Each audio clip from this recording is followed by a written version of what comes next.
Nigeria decomposing from within. Bishop Kukah bombs Buhari again. Welcome to the news, and thank you for tuning in to listen. Bishop Matthew Hassan Kukah of Catholic Diocese of Sokoto has drawn attention once again to the perilous state of Nigeria, declaring that the nation is decomposing from within. Nigeria is a broken country. It is decomposing from within. Our heart is broken and lives are hemorrhaging by the day, he said. Kukah spoke in a sermon on 23rd September at the priestly ordination of 5 deacons at the Holy Family Cathedral. The church made available the text of the sermon to coincide with Nigeria's 61st anniversary as an independent country. Kukah wondered why the Buhari government has refused to release the names of Boko Haram sponsored. We cannot go on like this, he said. The priest, who is known for always telling the truth to power, noted that the country and people have become so traumatized and sedated by horrible news that have now become comfortable in this swamp of evil. No number of horrific deaths, murders, sexual violence, and kidnapping of our children or adults can make us stop our life of debauchery. Life goes on in Nigeria. We become experts at burying the dead, but refuse to ask why the killing continue. Morally, we cannot tell what time it is. We cannot overstate the reality. It is clear that neither politics nor economic models can fix the country. The political class is in the state of inebriation with the drug of power and loot. We neither know what is wrong nor who is wrong. We are hiding under the belief that the proponents or the apostles of this culture of death that has turned our country into an inferno have neither name nor address. The federal government has told us it is not ready to publicize the name of those funding Boko Haram. We cannot go on like this. Questioning this existential threat to our common humanity is the apostolate, that we priests are called to. We know that this road is dangerous. It is rocky. It is treacherous. It takes life, but it is all too familiar.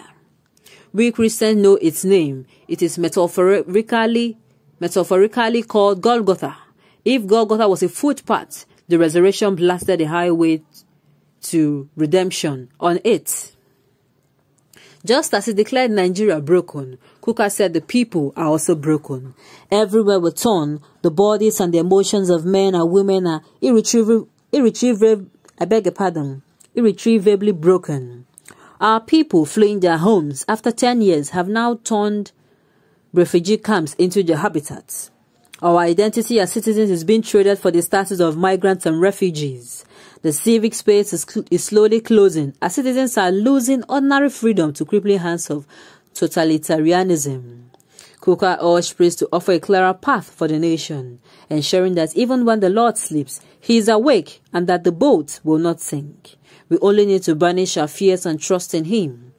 Let us reaffirm our commitment to the fact that, as the Holy Book says, there is a time for everything under the sun. A time for corona and a time for ending corona. A time for kidnapping and a time for stopping kidnapping. A time for living and a time for dying. And it is for a time like this that the priesthood was instituted. Times like this compel us to rethink why the Lord instituted the priesthood. We then pause and thank him for this wonderful gift. We must encourage our people to return to the silent sacredness of the Blessed Sacrament and avoid a bad Nigerian mentality that it believes that everything simply depends on magic and luck. Faith is not based on luck. It is, as the Catechism says, a gift of God which enables us to believe. Thank God for the life of Bishop Kukah, for the boldness to speaking truth to power always. It is no more an assumption that a reality that Buhari and his government has a mission, and that mission is to destroy Nigeria. Of a truth, Nigeria has gone from bad to worst, and from worst to a failed state, as we can see now.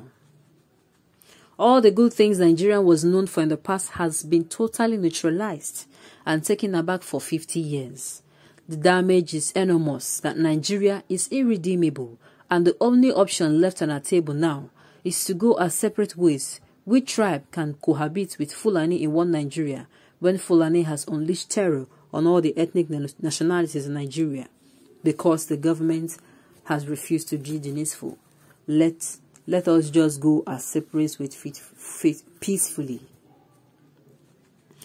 The thing is, it remains a thing of, it is a fact that Nigeria has deteriorated.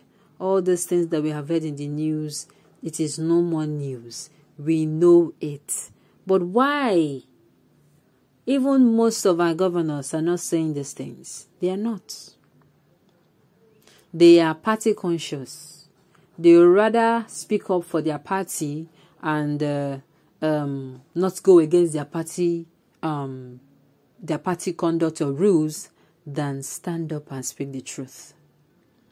They would rather sell their souls to their party than speak or allow the humanity in them at least speak.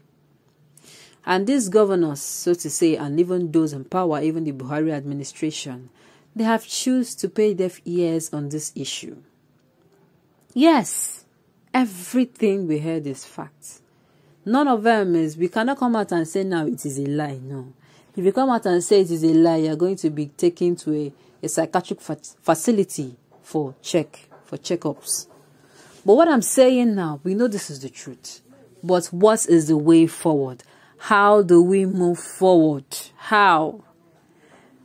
Does it mean that restructuring is the only way out, even with all this economic deterioration?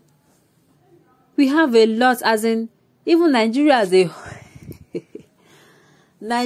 a whole is indebted. We are in debt. A lot of money are being borrowed, and they continually keep borrowing funds that we do not know where these funds are located to. They say they use it they are using it to fight the insecurity in the state. Meanwhile, our Nigerian army, our soldiers will come and tell us that they're not giving them good ammunitions. What is really going on? That instead, the ammunition of those that they are fighting against to help save our lives are more better. We keep asking ourselves, what is going on? Must we continue like this? Why do they have to close their eyes to stop being human? I want to believe each and everyone has a conscience. Before I become a member of any family, I was given birth first as a human being. Shouldn't that, am I supposed to allow the humanity in me die? I see others suffering from things that should be done. Things that are not supposed to. There's insecurity. Nothing is being done about it. Even when these people come and surrender, even when the Nigerian army even makes an effort, they reward them with so much heartache by sweeping these things under the carpet. Must we continue like this? This is not right. It should not be tolerated. Yet, this is the democratic state, and they tell you that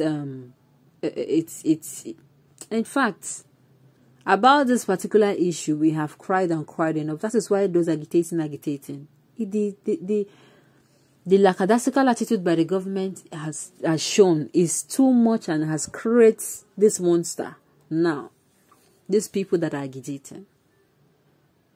We keep praying and we keep praying and we keep asking and we keep making statements. But now that is why people have resorted to be agitating. Let us leave.